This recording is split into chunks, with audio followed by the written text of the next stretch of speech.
கர்த்தருடைய வார்த்தையிலிருந்து நாம் இந்த நாளிலே தியானிப்பதற்காக யோபின் சரித்திரம் 39ஆம் அத்தியாயம். யோபின் சரித்திரம் 39ஆம் அத்தியாயம் 26ஆம் வசனத்திலிருந்து 30வது வசனம் வரைக்கும் உள்ள சுருங்கிய பகுதியை நாம் இந்த நாளிலே கவனிக்கவிருக்கிறோம். யோபு 39 26 முதல் 30. 26 முதல் 30.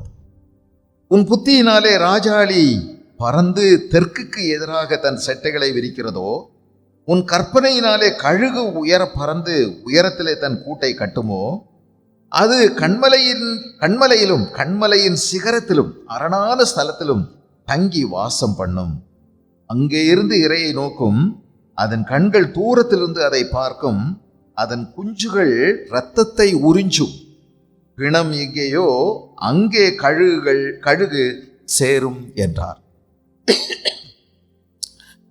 கர்த்தருடைய நாமம் மகிமைப்படும்படி இந்த நாளிலே நாம் தியானிக்க போகின்ற இந்த வசனங்கள் நமக்கு ஆசீர்வாதமாக அமைய வேண்டும். இந்த யோபின் புஸ்தகத்தில் யோபு அவ்வப்போது ஆண்டவர் என்னோடு கூட நேரே வந்து பேசுவாரா, நான் பேசுவதற்கு தயார், ஆனால் அவர் என்னோடு கூட பேசுவாரா என்று கேட்ட சந்தர்ப்பங்கள் உண்டு. 10வது அதிகாரத்தில் நீங்கள் கவனிச்சிங்கன்னா,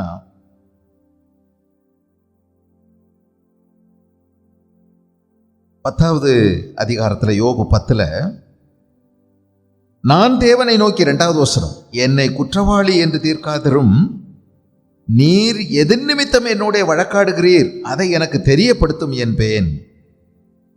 நிறைய பேசிட்டு வர்றாரு.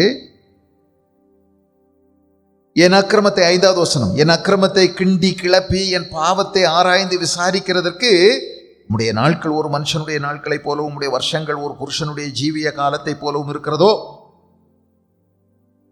அப்புறம் 9வது வசனம் ரொம்ப சலிச்சு பேசுறார் பாருங்க. களிமண் போல என்னை உருவாக்கினீர் என்பதையும் என்னை திரும்ப தூளாக போக பண்ணுவீர் என்பதையும் நினைத்தரலும். நீர் என்னை பால் போல் வார்த்து தயிர் போல் உரைய பண்ணினீர் அல்லவோ அப்படின்னு சொல்றார். 13வது அதிகாரத்தில் நீங்க கவனிச்சீங்கன்னா,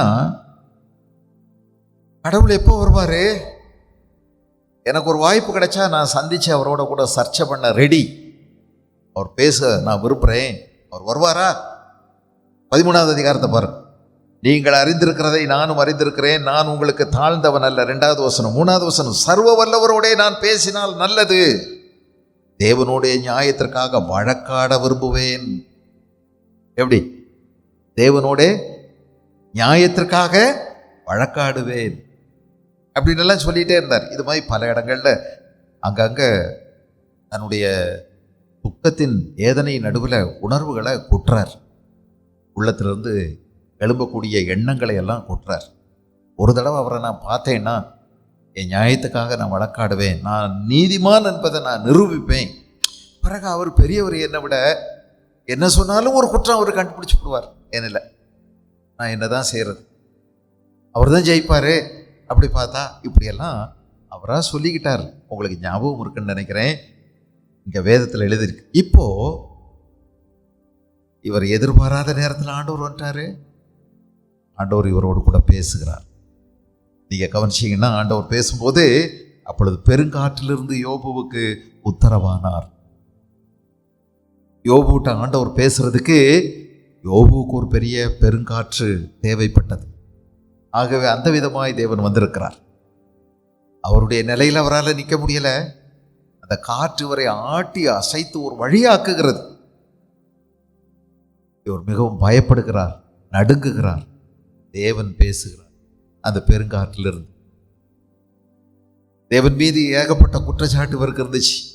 இல்லை, அவர் நீதி உள்ளவரா, அவர் ஞானம் உள்ளவரா, அவர் சர்வ வல்லவரா, ஏன் என்கிட்ட வந்து மோதுறாரு அப்படின்னு. இவருடைய பிரச்சனைக்கெல்லாம் மூல காரணம் என்ன, அல்லது ரகசியங்கள் மர்மங்கள் என்ன, இந்த யோபு படுகிற பாடுகளுடைய மர்மம் என்ன என்பதையெல்லாம் ஆண்டவர் விளக்கலை. அதுக்கெல்லாம் ஆண்டவர் பதில் சொல்லலை. ஆனால் இவரோடு கூட சில விஷயங்களை கர்த்தர் பேசி இவரை ஸ்திரப்படுத்த விரும்புகிறார். இவருக்குள்ள இருக்கக்கூடிய ஆட்டம், அசைவு, இவருக்குள்ள இருக்கக்கூடிய குழப்பம், இவருக்குள்ள இருக்கக்கூடிய பலவிதமான பயங்கள், கவலைகள், இவைகளையெல்லாம் இந்த காற்று தான் அசைச்சு அடிச்சு தூக்கி தூர போட்டுட்டு இவரை ஸ்திரமா நிறுத்துறதுக்கு ஒரு காற்று தேவைப்படுகிறது. இந்த புஸ்தகத்தின் ஆரம்பத்தில் பிசாசு, சாத்தான் ஒரு பயங்கர சூறை காற்றை பயன்படுத்தி உடைய குடும்பத்தை நாசமாக்கிட்டான். அந்த காற்று அடித்த பிறகு அவரு அழுது அழுது அழுது அழுது ஆறுதல் அடையாமல் இருந்தார். 10 பிள்ளைகளும் ஒரே நேரத்தில் கற்களின் இடையில் சிதைந்து அவர்கள் கொல்லப்பட்டார்கள், மரித்து போனார்கள். 10 பிள்ளைகளுக்கும் ஒரே நாள் அவர் புலம்பி அழுது அடக்கம் செய்தார். எவ்வளோ பெரிய வேதனை பாருங்க. 10 பிள்ளைகள் இருந்தாங்க, 10 பேரும் அழுது இறந்து போயிட்டாங்க, வாலிப பிள்ளைகள். இது அந்த ஆரம்பத்தில் உள்ள காற்று செய்த வேலை. அதிலிருந்து அவர் மீளவே முடியலை. ஆனால் இப்போ ஒரு காற்று அடிக்குது. இது அவரை திரும்பவுமாய் ஸ்திரப்படுத்துகிற ஒரு காற்று. இவருக்குள்ளே இருக்கக்கூடிய எல்லா துரும்புகளையும், தேவையில்லாத எல்லா விதமான அழுக்கையும் அடித்து அகற்றுகின்ற ஒரு காற்று. இவரை திரும்பவுமாய் உருவாக்கி ஆக்கி அமைக்கின்ற ஒரு காற்று. ஆண்டவர் பெருங்காற்றிலிருந்து யோபுவோடு கூட பேசுகிறார். அவர் சர்வ ஞானம் உள்ளவர் என்பதை திரும்பவுமாய் அவருக்கு உணர்த்துகிறார். அவருடைய பிரமாண்டமான வானத்தின் படைப்புகள், அண்ட சராசரங்களை குறித்து ஆண்டவர் பேசினார். அதில் அவர் வைத்திருக்கக்கூடிய கிரமங்கள், ஒழுங்குகள், நியமங்கள், அதை நிர்வகிக்கும் முறைகள், இவைகளையெல்லாம் குறித்து ஏராளமான கேள்விகள், சுமார் 77 80 கேள்விகள் வரை அடுக்கடுக்காய் கேள்விகள் எழுப்பப்பட்டன. ஒரு கேள்விக்கு கூட யோபுவுக்கு பதில் சொல்ல பதில் இல்லை. யோபுவுக்கு மட்டுமில்லை, யோபுனுடைய 4 நண்பர்கள், 3 பேர் பிளஸ் ஒருத்தர் எலிகு, அவரும் யாருமே பதில் சொல்ல முடியவில்லை. யோபுனுடைய காலத்திலிருந்து இன்றைக்கு வரைக்கும் இந்த பூமியில் எவ்வளவோ ஆராய்ச்சிகள் நடந்து எத்தனையோ விஞ்ஞான வளர்ச்சிக்கு பிறகும் கூட ஆண்டவர் எழுப்பின இந்த கேள்விக்கு யாரிடமும் இதுவரைக்கும் பதில் இல்லை. மனிதன் தன்னுடைய விஞ்ஞானம் என்று சொல்லி அஞ்ஞானத்தினாலே பல தியரிஸை உருவாக்கி திரும்பவுமாய் இருளிலே தடுமாடி கொண்டே இருக்கிறான். இந்த ஞானம் தேவனிடத்தில் தான் இருக்கிறது.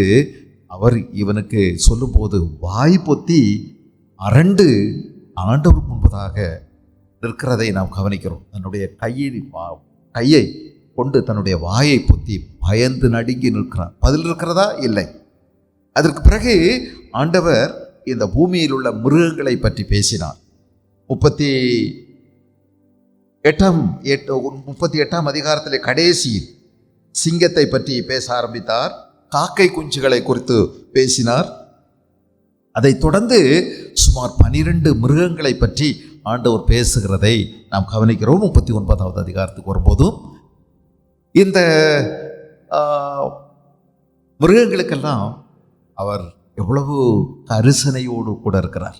ஆண்டவர் ரொம்ப கொடூரமானவர், ஈவு இரக்கமற்றவர், என்னை இப்படியெல்லாம் கொடுமைப்படுத்துகிறார், உருட்டி பிரட்டி போட்டு அடித்து கொண்டே இருக்கிறார், என்னை பால் போல் வார்த்து தயிர் போல் என்னை உரைய பண்ணினார், இப்படியெல்லாம் சொல்லி நிறைய அவர் மேலே கம்ப்ளைண்ட் வந்ததில்லை. இப்போ யோபுகிட்ட கேள்வி கேட்குறாரு. இந்த கரையக்கூடிய காக்கை குஞ்சுகளுக்கு அந்த காக்காவே கவனிக்காத போது ஆகாரம் கொடுக்கறது யாரப்பா அப்படின்னு கேட்குறார். இல்லை, யாரு? காக்கைகள் ஆரம்பத்தில் கவனிக்கும், அப்புறம் கவனிக்காதுங்க. அது சாப்பிட்டா அதான் ஓடி போயிடும். அது ரொம்ப சுயநலமாக தன்னுடைய வயத்தை தான் தேடும், குஞ்சுகளை கவனிக்காது. பாவம் இல்லை, அந்த காக்கை குஞ்சுகளுக்கு அம்மா தேடாத போது, அம்மா ஆகாரம் கொடுக்காத போது அதை ஒருத்தர் ரொம்ப நுணுக்கமாக பார்த்து விசாரித்து அதுக்கு ஆகாரம் கொடுக்குறாராமே. அவ்வளோ இரக்கமுள்ள தேவன், அவ்வளோ அன்பு நிறைந்தவர்.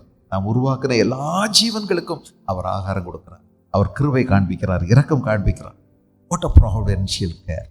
ஆண்டவருடைய அந்த அவருடைய நித்தியமான அந்த பொதுவான அந்த இரக்கம், அன்பு எல்லா ஜீவன்கள் மேலேயும் அவர் வைத்திருக்கிறது எவ்வளோ ஆச்சரியமாக இருக்குது. இந்த தீ கோழிகளை குறித்து அவர் சொல்லுகிறார். அந்த தீக்குருவிகள் என்ன செய்கிறது பாருங்கள். சும்மா ரொம்ப நொந்து குனி எல்லாம் முட்டை போடுது, போட்டுட்டு கவலை இல்லாமல் போயிடுது. அது மேலே அப்படியே அதை அனல் உரைக்க வைக்கிறது யாரு? அதை திரும்ப குஞ்சு பொரிக்க வைக்கிறது யாரு?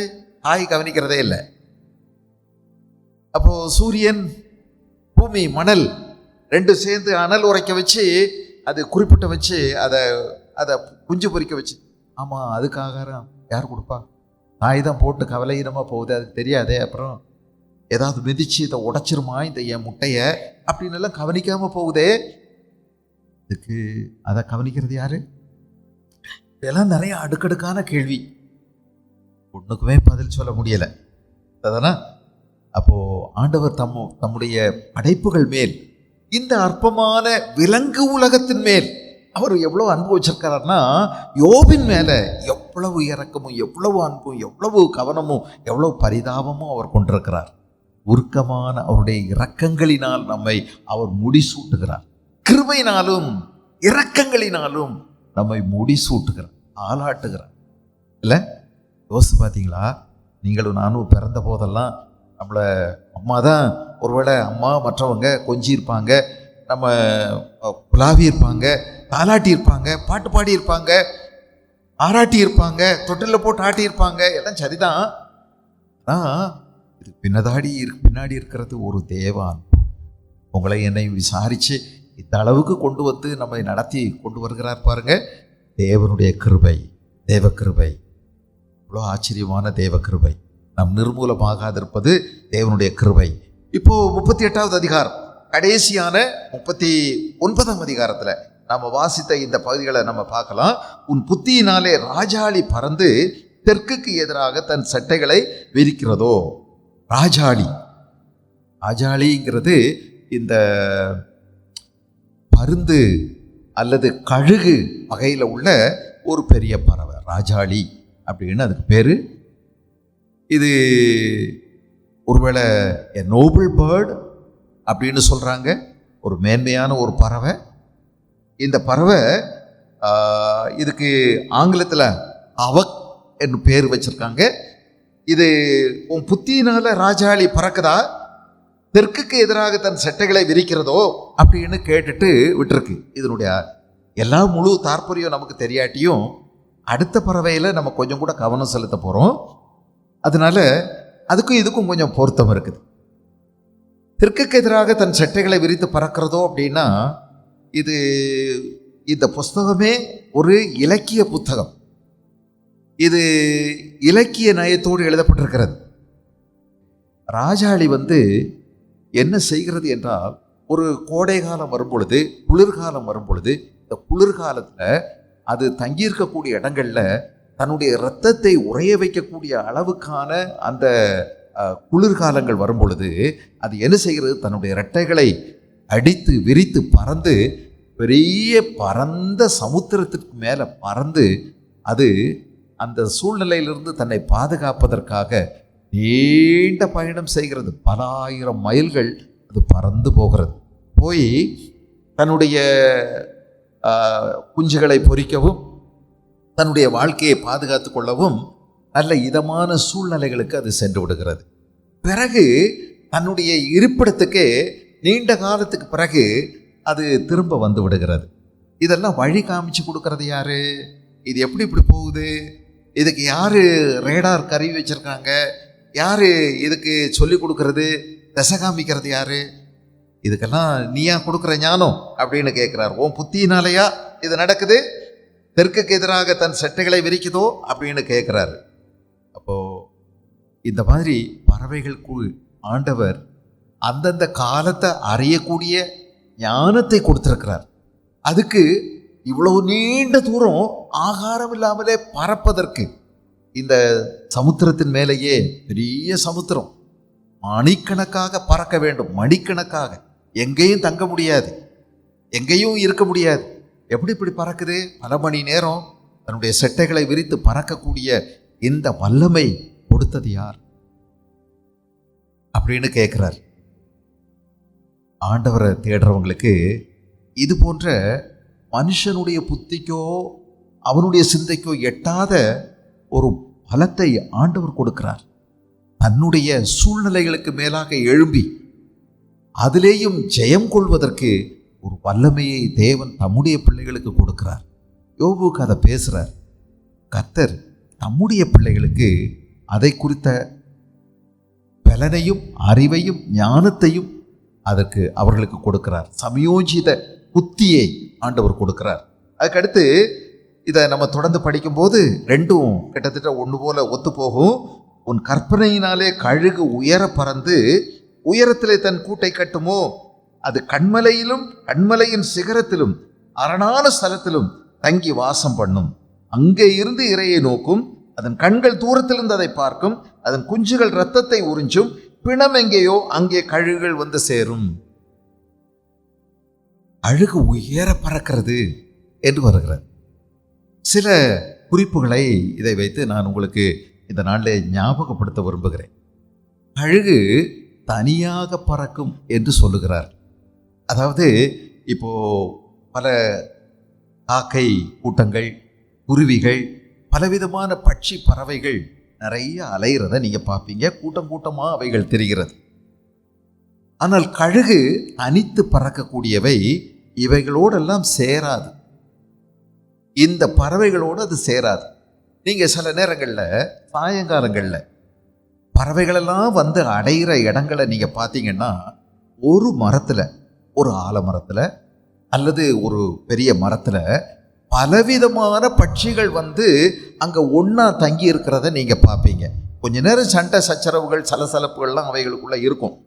தங்களுடைய இடத்த ரிசர்வ் பண்ண இடத்த தங்களுக்குன்னு சொல்லி அவங்க போட்டான், அது தங்களுக்கு தான் அப்படின்னு சொல்லி இட ஒதுக்கீடு, ஒதுக்கீடு இதுக்கெல்லாம் சண்டை போட்டு கிடக்கும். அப்புறம் கொஞ்சம் இருட்டிருச்சுன்னா அது போய் அமர்ந்துடும். ஒரே மரத்தில் பல பட்சிகள் சேர்ந்திருப்பதை நீங்கள் பார்ப்பீங்க. அதில் கொக்கும் நாரையும் கூட சில நேரங்களில் வந்து ராத்திரியில் ராத்தங்கும். பகல் காலையில் ஆகும்போது அவைகள் கூட்டம் கூட்டமாக பிரிந்து தங்களுடைய இரைகளை தேடச் செல்லுகிறது. என்னைக்காவது ஒரு ஒரு ஒரு கழுகு இந்த பறவைகளோடு கூட சேருமா என்று நீங்கள் பார்ப்பீர்களானால் ஒரு நாளும் சேராது. இவைகளோடு சேர்ந்து வாழ அது தனியாக உயர பறக்கக்கூடிய ஒரு இயற்கையான ஒரு அதுக்குள்ள உள்ள ஒரு சிந்தை கொண்ட ஒரு பறவை. இந்த கழுகை பற்றி இவரோடு கூட பேசும்போது ஆண்டவர் யோபுவுக்கு சில விஷயங்களை உணர்த்தவும் செய்கிறார். உன்னை உருவாக்குனது எல்லாரையும் போல எல்லாரோடும் வாழ்வதற்காக அல்ல. நீ தனித்து தேவனுக்கென்று அவர் அழைத்த அழைப்பில் உறுதியாக இருந்து உயர எழும்புவதற்காக உன்னை ஆண்டவர் உருவாக்கி இருக்கிறார். ஆக நீ எல்லாரையும் போல யோசிக்கவோ, எல்லாரோடையும் போல எல்லாரையும் போல நீ இருக்கவோ உனக்கு அனுமதி கிடையாது. உன்னை ஆண்டவர் இதிலிருந்து பிரித்தெடுத்திருக்கிறார். பிரித்தெடுக்கப்பட்ட நீ எல்லாரையும் பார்த்து அவர்களுக்கெல்லாம் இப்படி இருக்கு, இவர்களெல்லாம் இப்படி சௌகரியமாய் வாழுகிறார்கள், நன்றாக இருக்கிறார்கள், செழிப்பாய் வாழுகிறார்கள், சந்தோஷமாய் வாழ்க்கை அனுபவிக்கிறார்கள், எனக்கு ஏன் இப்படி என்று நீ சிந்திக்க கூடாது. நீ உயர எழுப்புகிறவர். உன்னை உயரத்துக்கென்று ஒரு உயர்ந்த தரிசனத்தோடு ஒரு திட்டத்தோடு உனக்கு நான் கொடுத்திருக்கிற அழைப்பு ஒரு உன்னத அழைப்பு.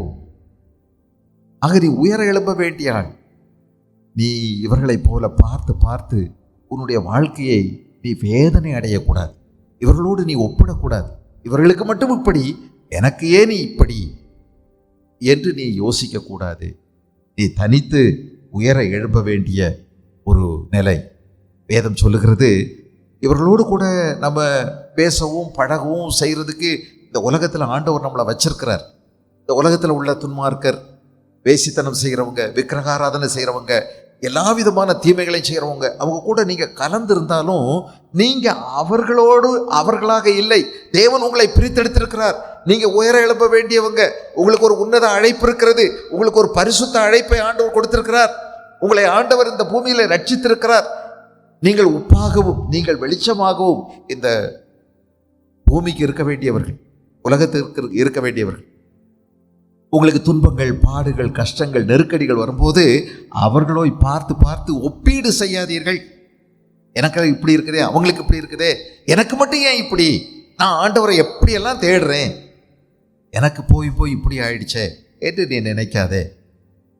உன்னை ஆண்டவர் இவர்களை விட வித்தியாசமாய் விசேஷமாய் உன்னை நடத்தி இருக்கிறார், உன்னை உயர்த்துகிறார், உன்னை பறக்க வைத்திருக்கிறார், உனக்கு அழைப்பு கொடுத்திருக்கிறார். ஆக அதை மறந்து விடாதே.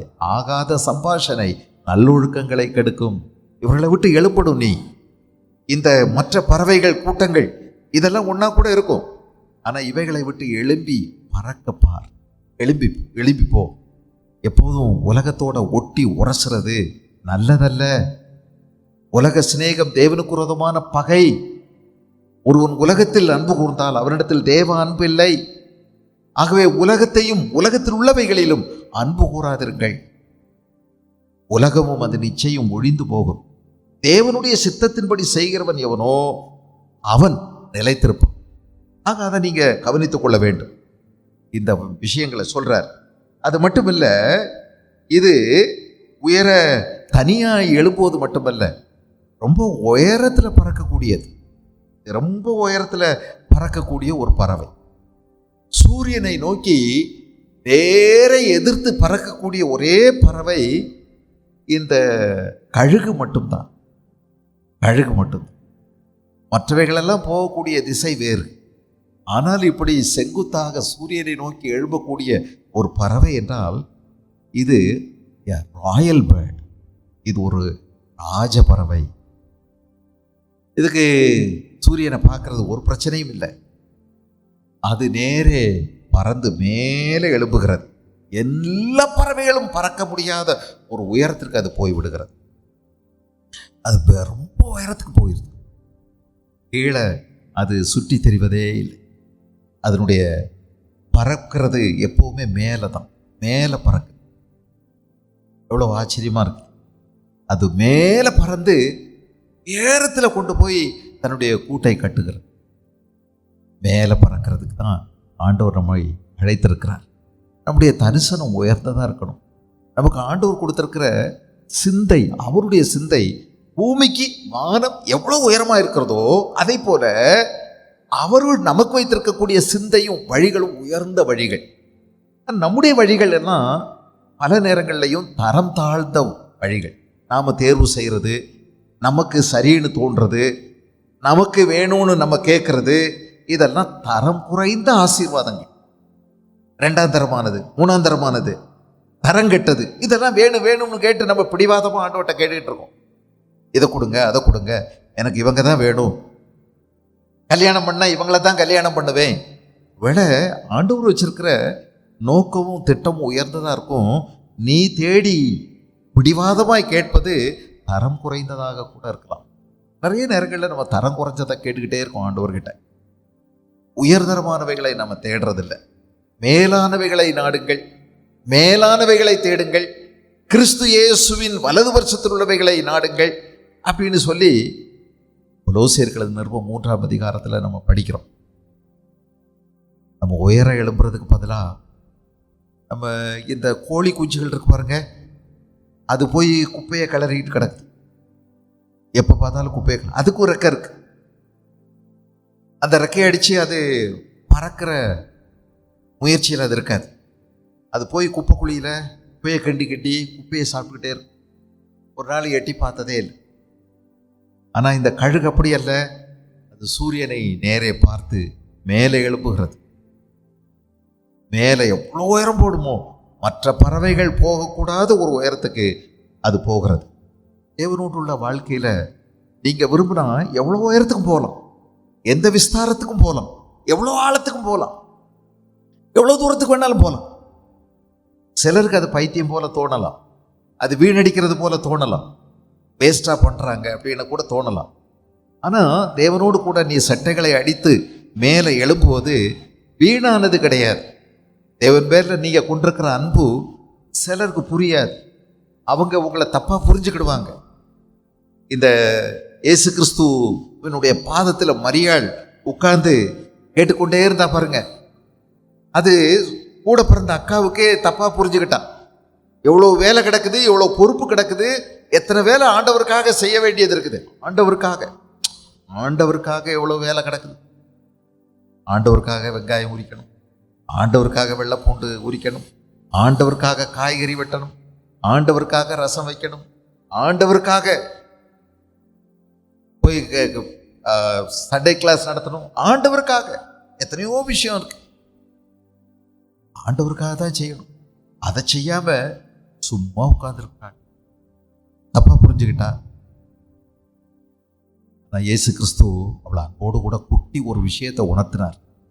மார்த்தாளே ஆண்டவருக்காக நான் வேலை செய்கிறேன் அப்படின்னு சொல்லி அநேக விஷயங்களுக்காக நீ கலங்கி கவலைப்படுறியே, ஆண்டவருக்காக. ஆண்டவருக்கு நம்முடைய சேவை தேவையில்லை. ஆண்டவர் நம்மோடுள்ள ஐக்கியத்தை விரும்புகிறார்.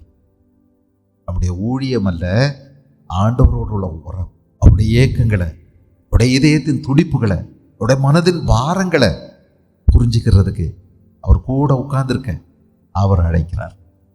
ஆனால் நிறைய நேரம் நம்ம அவருக்காக எதையாவது செஞ்சு அவரை திருப்திப்படுத்திடலாம் அப்படின்னு நம்ம நினைச்சு அவர் செஞ்சிடறோம். நம்முடைய ஊழியங்களை விட நம்முடைய தேவனோடு வைத்திருக்கிற ஐக்கியம் தாங்க பெருசு. அதுதான் ரொம்ப முக்கியம். அதுக்கு தான் ஆண்டவர் முன்னுரிமை கொடுக்குறாரு. யாகத்தை அல்ல, பலியை விட கீழ்ப்படுதலையே நான் விரும்புகிறேன். தகனபலிகளை பார்க்கிலும் கீழ்ப்படுதலே உத்தமம். இதை நம்ம மனதில் கொள்ள வேண்டும். ஆக உயர எழும்புவது, நாளுக்கு நாள் நான் உயர எழும்பணும். அது என்னுடைய கனவாக இருக்கணும். கோழி மாதிரி குப்பையை கிண்டிக்கிட்டே இருக்கிறது என்னுடைய எண்ணமாக இருக்கக்கூடாது. போதும் அப்படின்னு நம்ம இருக்கக்கூடாது. ஸ்டாக்னண்டா நம்ம மாறக்கூடாது. இந்த அளவுக்கு போதும், இவ்வளோ படித்தா போதும், ஜெபம் பண்ணது போதும், இப்படி இருந்தால் போதும் அப்படிங்கிறதில்ல. இன்னும் வேணும். என் தாகம் பெருகணும், என் வாஞ்ச பெருகணும், என் ஆசை பெருகணும், என் ஏக்கங்கள் பெருகணும். இன்னும் வேணும் இல்லை, அடுத்த சிகரத்துக்கு போகணும், இன்னும் அடுத்த சிகரத்துக்கு போகணும், அதுக்கு அடுத்த சிகரத்தை எட்டி பார்க்கணும், இங்கேருந்து இன்னும் நிறைய சிகரங்களை பார்க்கணும். அப்படியே கண்கள் எப்போதும் பிரகாசமாக இருக்கணும். அதுக்கு தான் வா நம்ம சிகரத்துக்கு மேலே சிகரத்தை பார்க்கலாம் அப்படிங்கிறது தான் உன்னத பாட்டு புஸ்தகத்தினுடைய உண்மை. ஆண்டவர் மேலே வச்ச நேசம் அது இன்னும் பெருகிட்டே இருக்கு. ஏதோ ஆராதனைக்கு வந்தோம், பரிசுத்த ஆவியானவர் என்ன நினைச்சாரு, எனக்கு இப்போ அந்நிய பாஷை பேச முடியும், நான் ஒரு அனுபவம் பெற்றேன், முடிஞ்சு போச்சு, இப்போ நான் நல்லா அந்நிய பாஷையில் பேசுகிறேன், ஆடி பாடுறேன், ஆராதிக்கிறேன், முடிஞ்சிருச்சு. இல்லை, அது வெறும் ஒரு துவக்கமே. நீ போக வேண்டிய தூரம் வெகு தூரம் இருக்கு. உயர எழுப்படும். செட்டைகளை அடித்து எழுப்படும். கர்த்தருக்கு காத்திருக்கிறவர்களோ புதுபலன் அடைந்து செட்டைகளை அடித்து, கழுகுகளைப் போல செட்டைகளை அடித்து எழுப்புவார்கள். உயர பறக்கிறதுக்கு ஆண்டவர் நம்மை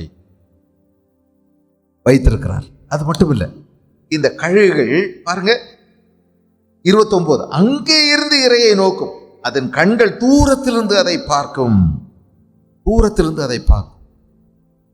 அதாவது இந்த கழுகுகள் வெகு தூரத்திலிருந்து, ஒருவேளை 5 கிலோமீட்டர் தூரத்திலிருந்து கூட கீழே போகக்கூடிய ஒரு சுண்டலியை இருக்கக்கூடிய அளவுக்கு அதுக்கு கண் பார்வை அபாரமாக இருக்குன்னு சொல்கிறாங்க. 270 டிகிரி அளவுக்கு அதனுடைய கண்கள் சுற்றும்னு சொல்கிறாங்க. மனுஷனுக்கு இல்லாத அளவுக்கு கூர்மையான பார்வை அதற்கு இருக்கிறது. அதனால சில நேரம் சொல்லுவாங்க கழுகு பார்வை அப்படின்னு சொல்லுவாங்க. ரொம்ப கூர்மையா துல்லியமா அது பார்க்குது. 5 கிலோமீட்டருக்கு மேலே உயரத்திலிருந்து கீழே போகக்கூடிய ஓடக்கூடிய சுண்டலியை அது பார்க்க முடிகிறது. அது அவ்வளோ தூரத்திலிருந்து ஒரு இரையை பிடிக்கணும் அப்படின்னா அதன் மேலே வச்ச நோக்கம் அது எடுக்கவே எடுக்காது. Focused in is purpose. அதனுடைய நோக்கத்தில் அது ஒரு நாளும் தவற விடவே விடாது. குறி வச்சிருச்சுன்னா அது பிடிச்சே தீரும். அது எல்லா தடைகளையும் அது தாண்டி போயிடும்.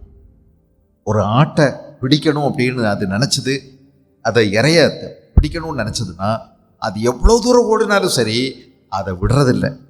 அது மேலே அது எத்தனை பாறைகளை தாண்டி போனாலும், எத்தனை குழிக்குள்ளே விழுந்தாலும், காடுகளுக்குள்ளே விழுந்தாலும் அது பிடிச்சே தீரும். அதனுடைய நோக்கங்கள் ரொம்ப நோக்கம் கொண்டு வேலை செய்யும். அதனுடைய ஒரு ஒரு ஒரு நோக்கத்தோடு அது செயல்படுகிறது. அது என்னமோ எந்த தடையும் அதுக்கு இடையூறு வந்தாலும் அதையும் தாண்டி அந்த நோக்கத்தை அது நிறைவேற்றுகிறது. அதனுடைய கண்கள் தூரத்திலிருந்து இரையை பார்க்கும், அங்கே இருந்து இரையை நோக்கும். நம்ம நல்லா கவனிக்கணும், நம்ம வாழ்க்கையில் நோக்கத்தோடு ஆண்டவர் வாழ்க்கையை நடத்தும்படி நமக்கு அழைப்பு கொடுத்துருக்கிறார். ஏதோ இருக்கிறோம், எப்படியோ வாழ்கிறோம், ஏதோ விதி வந்தால் சாவோம், வடக்க போட்டா என்ன தெக்க போட்டா என்ன, அப்படி இல்லைங்க.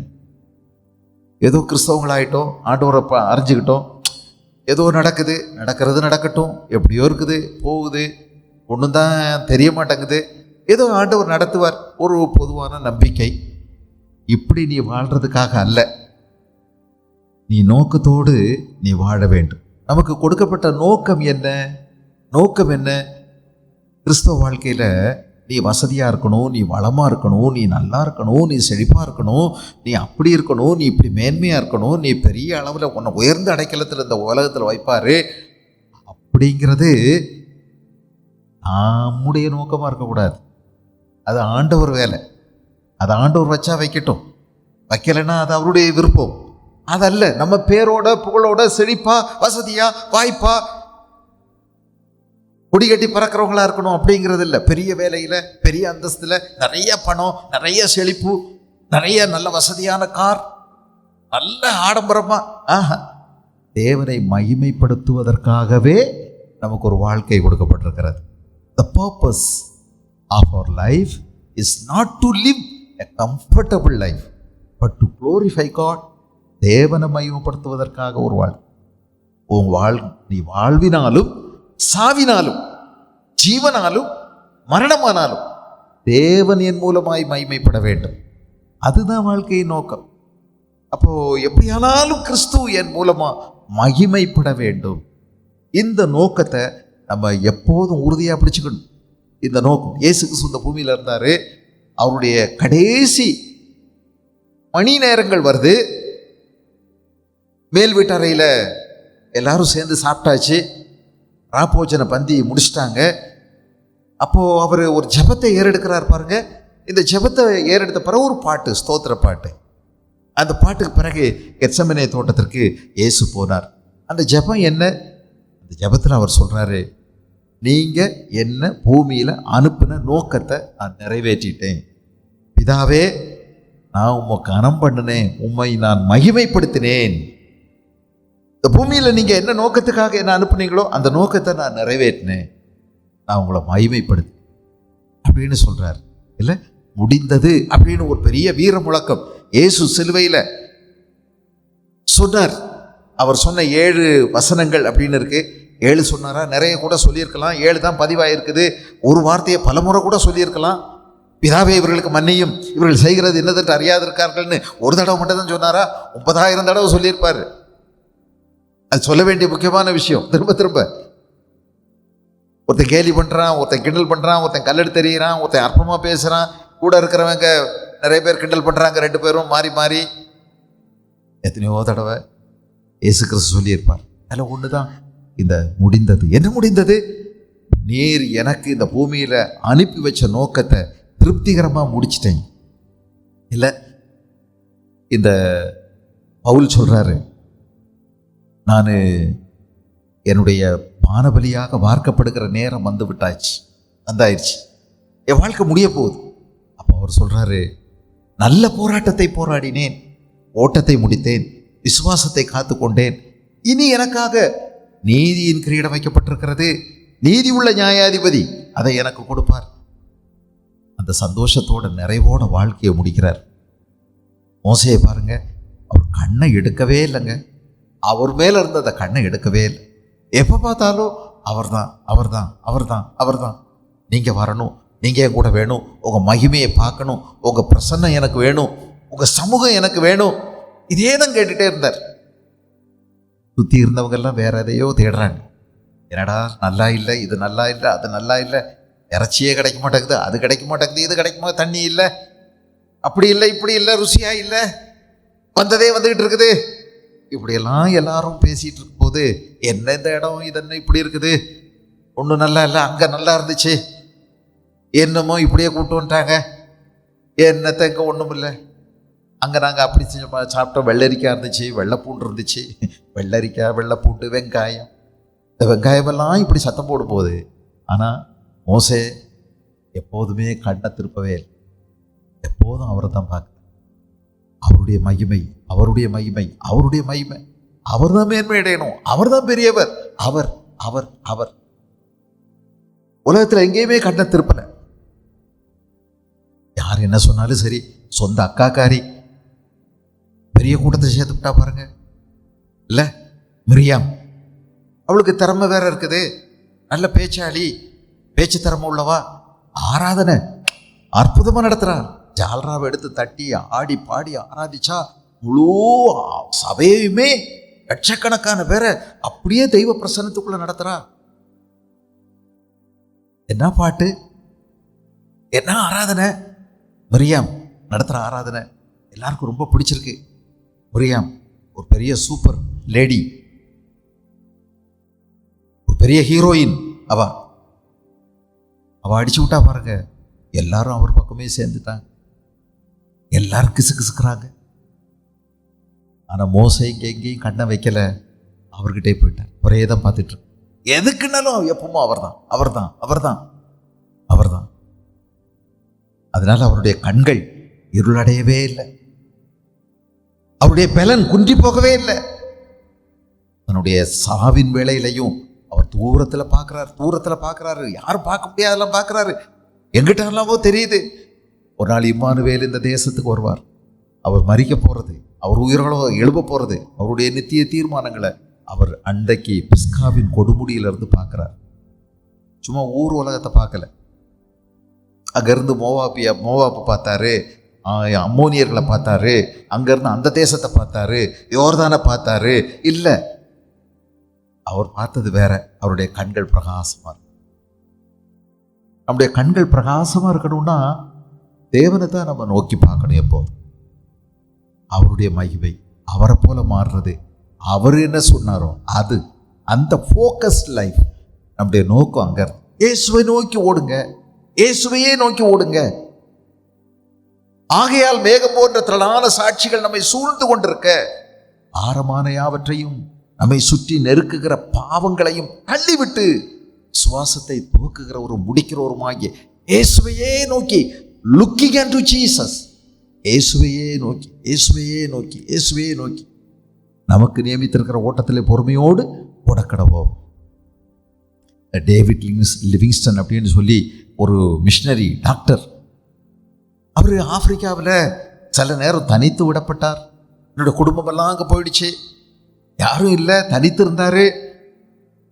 ஒரு சின்ன கால் சட்டை, ரொம்ப பழசு, பல இடங்களில் ஓட்டிருந்த பனியன் ஓட்டையாக போய் இத்து போய் வேர்வையெல்லாம் போட்டு ஒட்டையாக போச்சு. அதோட அவங்க கூட நடக்கிறார். அங்கே இருக்கக்கூடிய காப்ரி ஜனங்கள் உங்களோட நடக்கிறார். பலவிதமான இடர்பாடுகள்.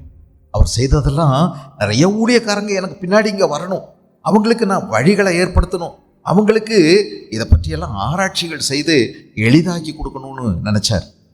அவர் வச்ச ரோடு தாங்க இன்றைக்கும் பேர் இருக்குது. அவர் தான் கண்டுபிடிச்சார். குறுக்க நெருக்க நடந்தார் ஆப்பிரிக்காவை. அவர் வச்ச பேர்கள்லாம் இருக்குது.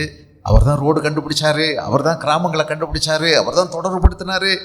டாக்டர் டேவிட் லிவிங்ஸ்டன் நிறைய இடர்பாடுகளை சந்தித்தார். ஒரு முறை ஒரு பெரிய சிங்கம் அவருடைய தோளை கவிர் சண்டை போட வேண்டியதாயிடுச்சு. கடுமையாக போராட்டம். பக்கத்தில் இருந்தவன் நல்ல ஈட்டினால, அவருடைய துப்பாக்கி தான், அதை எடுத்து அவன் சுட்டதுனால அவர் தப்பிச்சாரு. அவருடைய தோள்பட்டை சரிஞ்சிருச்சு. அது சேரவே இல்லை. பல இடர்பாடுகள் அவருக்கு இருந்தது. பணம் இல்லை, யாரும் சந்திச்சு பேசுறதுக்கு வழி இல்லை. எல்லா சூழ்நிலைகள்லையும் அவர் ஒரு வார்த்தை தன்னுடைய டைரியில் டெய்லி எழுதி வச்சுக்கிட்டே இருந்தார். என்ன எழுதினார் தெரியுமா? I never look backward. ஒரு நாள் திரும்பி பார்க்க மாட்டேன். I look forward, I go forward, I look unto Jesus and go forward. இயேசுவையே நோக்கி முன்னேறிட்டே இருப்பேன் அப்படின்னு எழுதி வச்சுக்கிட்டே வந்தேன். இயேசுவை பார்ப்பேன், நோக்குவேன். சூழ்நிலையை பார்க்க மாட்டேன், மனுஷரை பார்க்க மாட்டேன், பணம் இல்லையேன்னு நினைக்க மாட்டேன், வருத்தமாக இருக்குதேன்னு நினைக்க மாட்டேன், வியாதியேன்னு நினைக்க மாட்டேன். இயேசுவையே நோக்கி, இந்த நீதியின் சூரியன் இயேசுவை நோக்கி நம்ம முன்னேறி போகணும். நம்முடைய முகம் பிரகாசிக்கும்.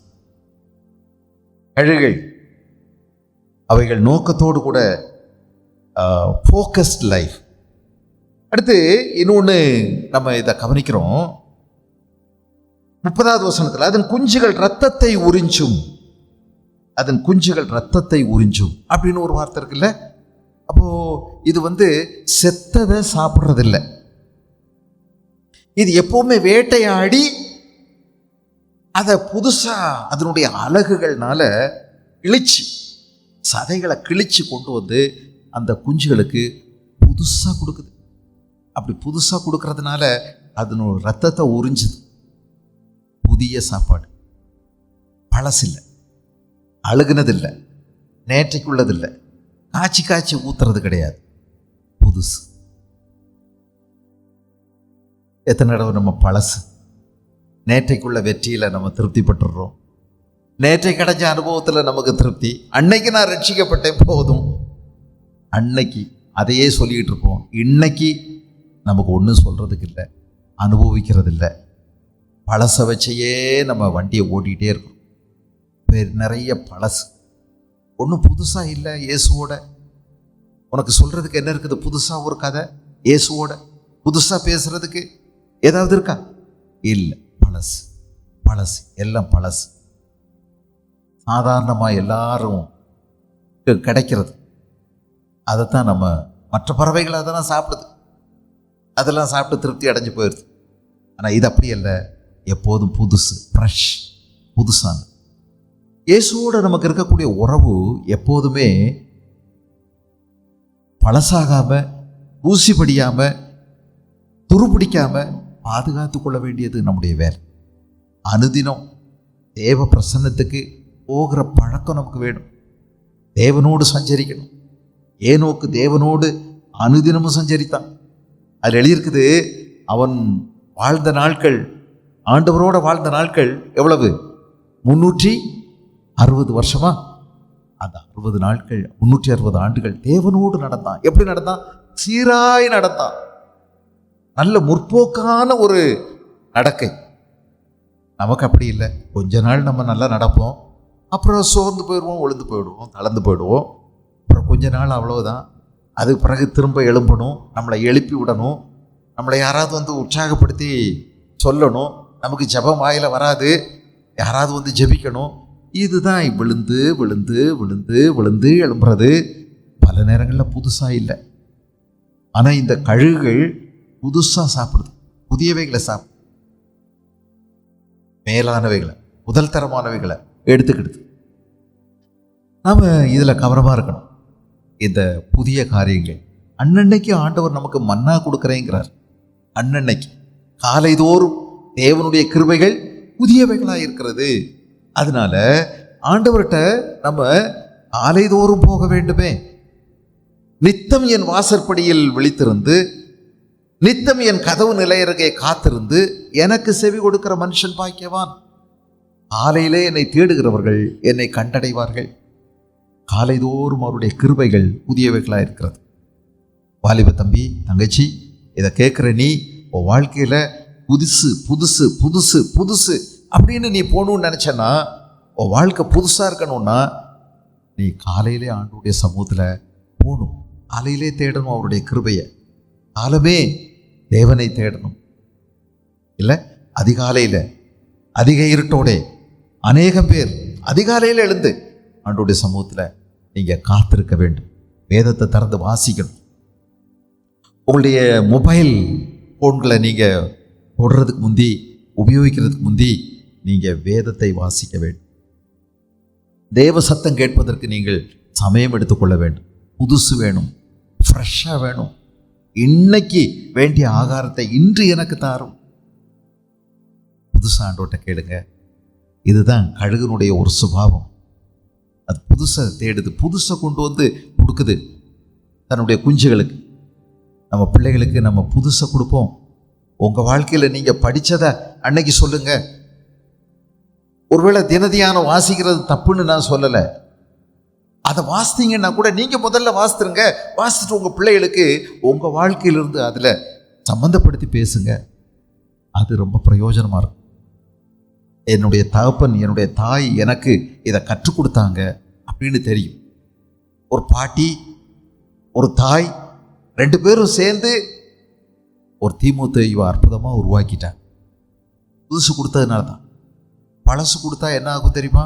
ஃப்ரிட்ஜில் வச்சுருந்தது, அப்போ உள்ளது பழசு, அதையே காய்ச்சி காய்ச்சி காய்ச்சி காய்ச்சி கொடுத்தீங்கன்னா இந்தியாவில் நிறைய பேருக்கு நிறைய வியாதி வருதான். சரீரமெல்லாம் பருத்து போகும்.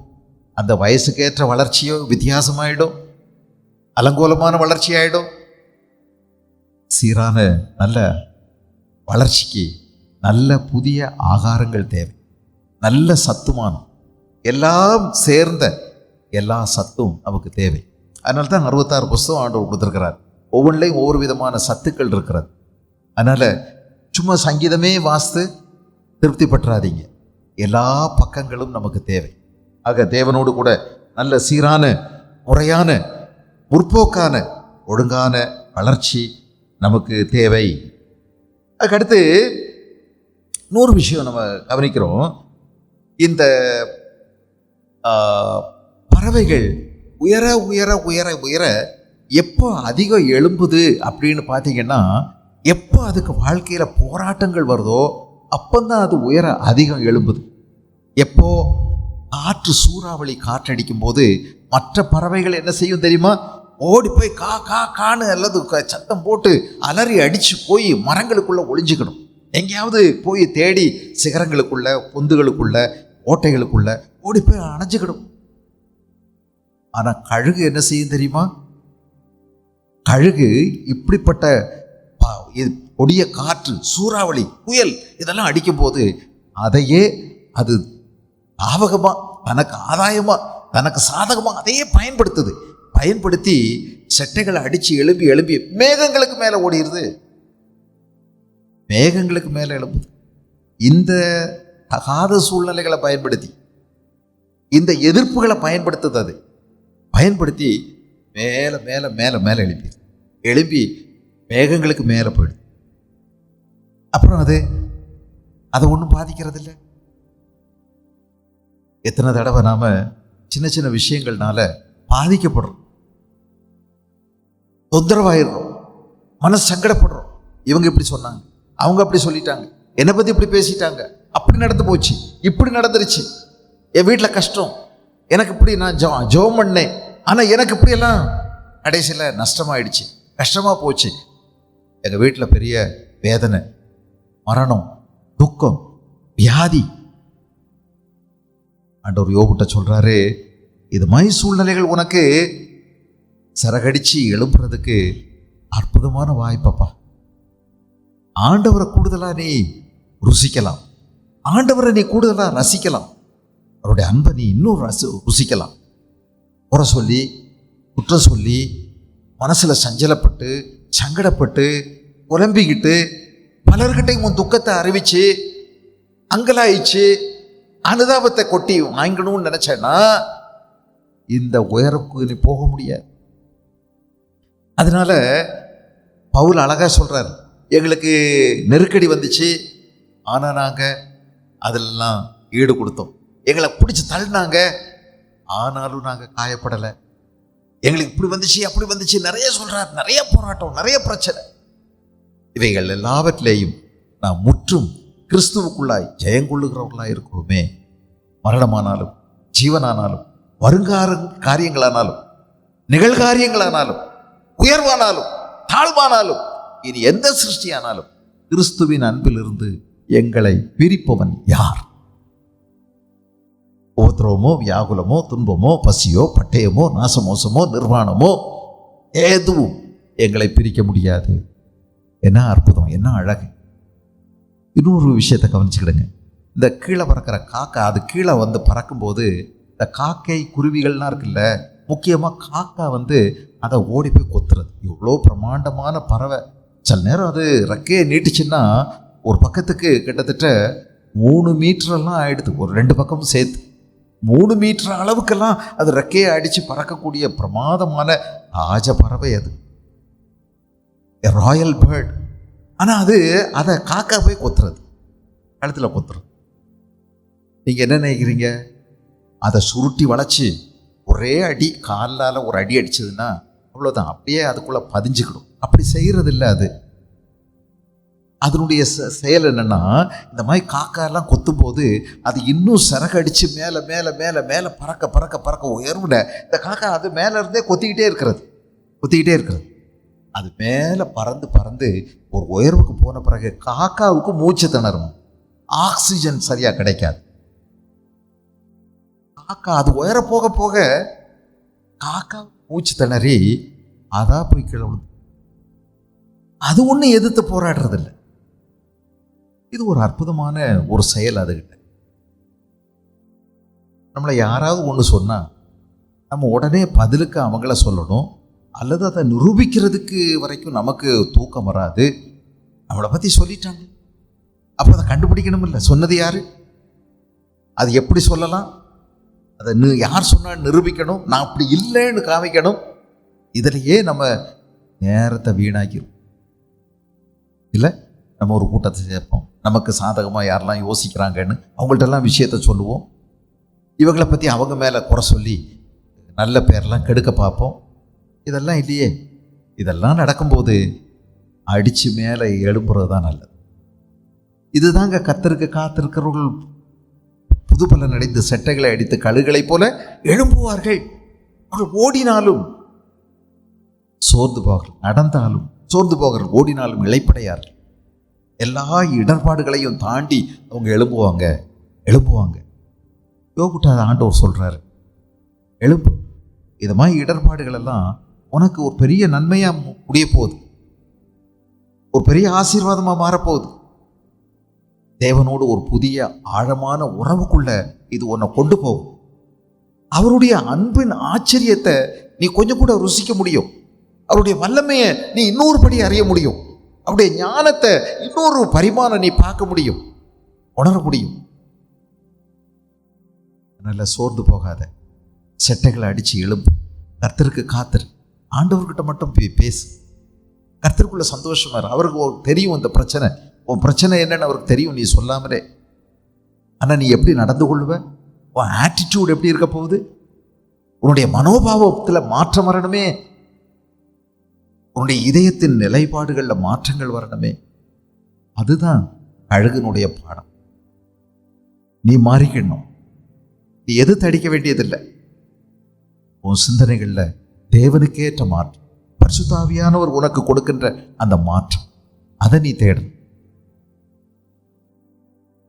ஆண்டவர் ஏதோ உன்னை எனக்கு கற்றுக் கொடுக்கிறார். இந்த இடர்பாடுகள் வழியா, இந்த நெருக்கடிகள் வழியா அவர் என்ன விரும்புகிறார்?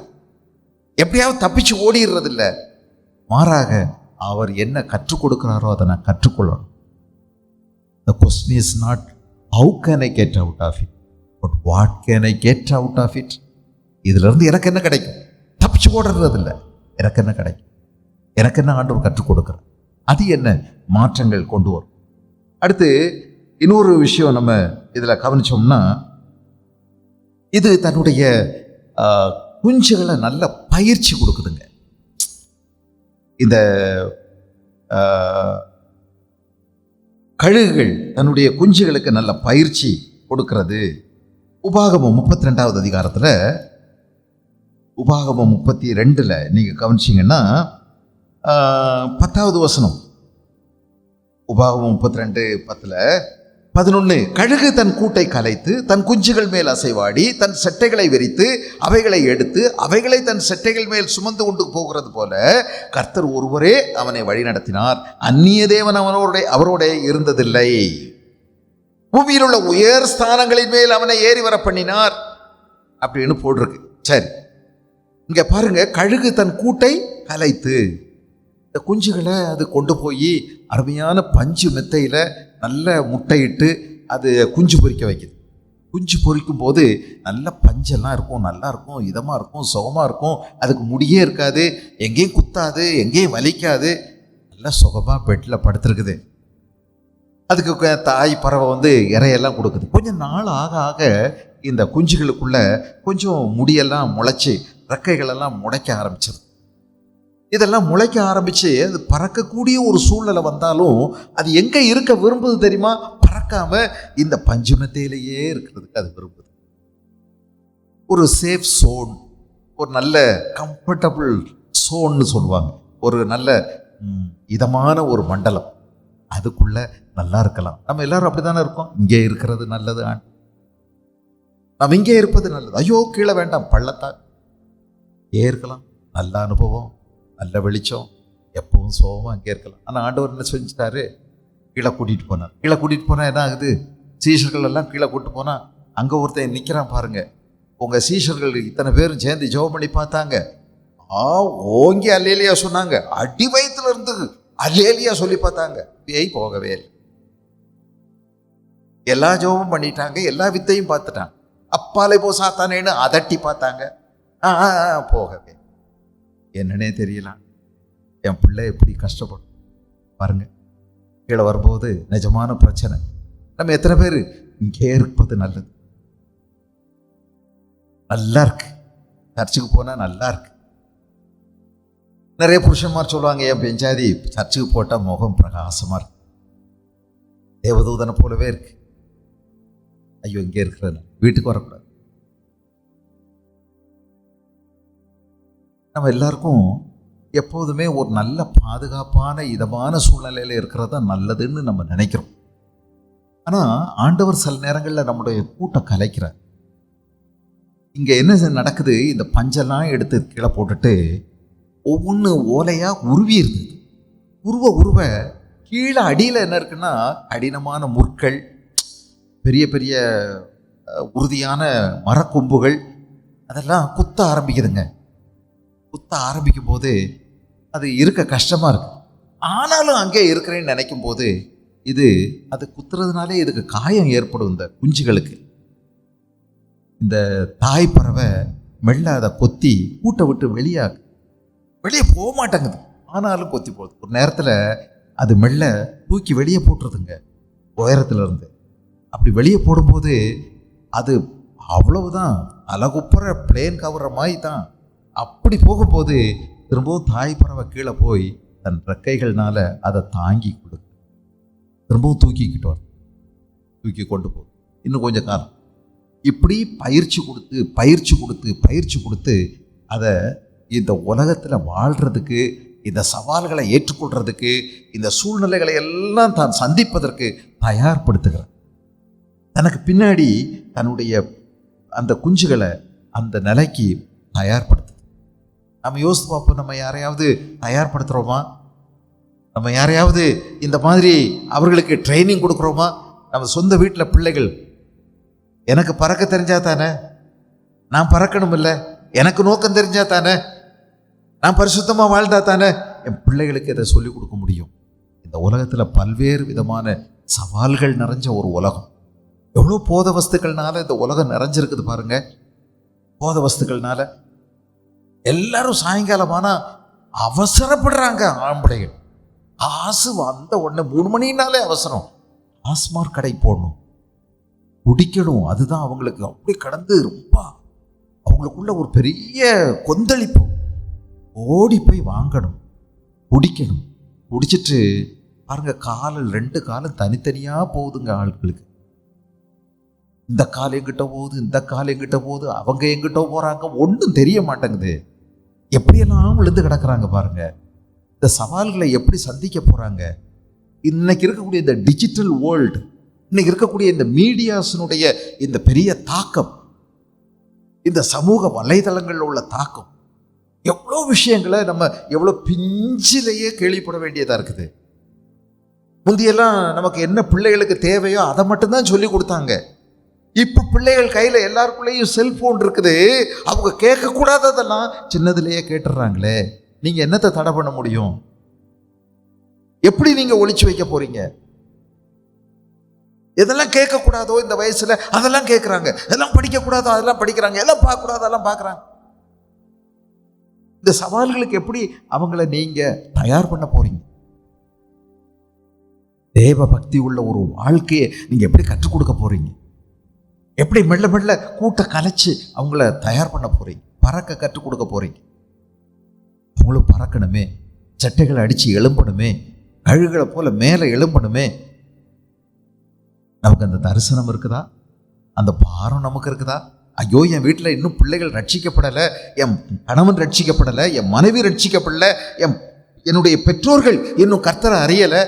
இந்த பாரம் நம்மளை போட்டு ஒவ்வொரு நாளும் புரட்டி எடுக்குதா? நம்ம ஜெபிக்கிறோமா? அந்த ஏக்கம் நமக்குள்ள, ஆண்டவரே என் பையனை ரட்சிங்க, என் பிள்ளையை ரட்சிங்க. உலகத்தை சந்திக்கணுமே. என்னால் நீங்க கூட இருக்க மாட்டீங்க. கொஞ்ச நாள் கழிச்சு அவங்க தனியா போவாங்க, ஹாஸ்டல் போயிடுவாங்க, மேல் படிப்பு போயிடுவாங்க. நிற்பாங்களா? பறப்பாங்களா? அன்னைக்கும் பறப்பாங்களா? இல்லை எல்லாரோடையும் கூட்டமாக சேர்ந்துருவாங்களா?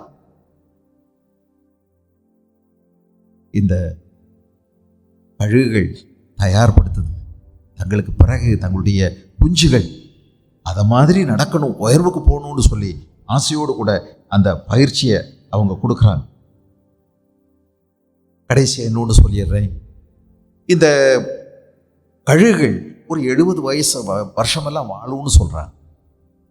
ஆனால் 70 வயசு வாழும்போது ஒரு 30-40 வருஷத்துக்கு பிறகு அது என்ன செய்யுதுன்னா, தனக்கு இருக்கக்கூடிய இந்த ரெக்கைகள் எல்லாம் இருக்க இருக்க இருக்க அது கடினமாக சரியாக பறக்க முடியாமல் அது ரொம்ப கடினமாயிடுது. அதனுடைய முந்தி இருந்த அந்த அந்த அந்த லகுவாக பறக்கக்கூடிய அந்த சூழ்நிலையெல்லாம் மாறிடுது. இப்போ அதால் அதிக வேகமாக அதிக உயர்வுக்கு போக முடியாத ஒரு சூழ்நிலை ஏற்படுது. அந்த மாதிரி நேரத்தில் அது ஒரு முடிவுக்கு வருது, நான் சாகிறதா இல்லை திரும்ப வாழ்கிறதா? அப்படியானா ஒன்று கடினமான ஒரு முடிவெடுக்குது. போய் உட்காந்து தன்னுடைய ரெக்கைகளை எல்லாம் உதுத்துட்டு திரும்பவும் முளைக்க வைக்கிறதுக்கு தன்னை தயார்படுத்துகிறது. ஆக தானே போய் உட்காந்து அதை பிடுங்கி பிடுங்கி பிடுங்கி பிடுங்கி எல்லாத்தையும் போட்டுட்டு உரிச்ச கோழி மாதிரி அது சும்மா மொட்டையாக உட்காந்து கொஞ்சம் கொஞ்சமாக அது புதுசாக வளருது, ரெக்கைகள் வளருது. கடைசியாக அது என்ன செய்ய தெரியுமா? தன்னுடைய அந்த அழகு பழசு கொத்தி கொத்தி கொத்தி அதுவுமே கூர்மையை இழந்து போயிடுச்சு. அப்போது அது என்ன செய்து மெல்ல அது உள்ளேருந்து இன்னொன்று புதுசாக வளர்றதுக்காக இது தானே பாறைகளில் இடித்து அதனுடைய அழகை அது உடைச்சி உதுத்துருது. இதெல்லாம் உதுத்த பிறகு புதிய அழகு, அழகான புதிய கூர்மையான அழகு பிறகு. இதெல்லாம் எடுக்கிறதுக்கு ஒருவேளை சில மாதங்கள் ஆகி போயிடுது, 2 மாதம் 3 மாதம் ஆயிடுது திரும்ப பறக்கிறதுக்கு. ஆனாலும் அது தன்னுடைய புதுமைக்காக காத்திருக்கிறது, புதுசு வரட்டும்னு காத்திருக்கு. 103வது சங்கீதத்தில் நீங்கள் கவனிச்சிங்கன்னா அந்த விஷயம் எழுதியிருக்கு. சங்கீதம் 103.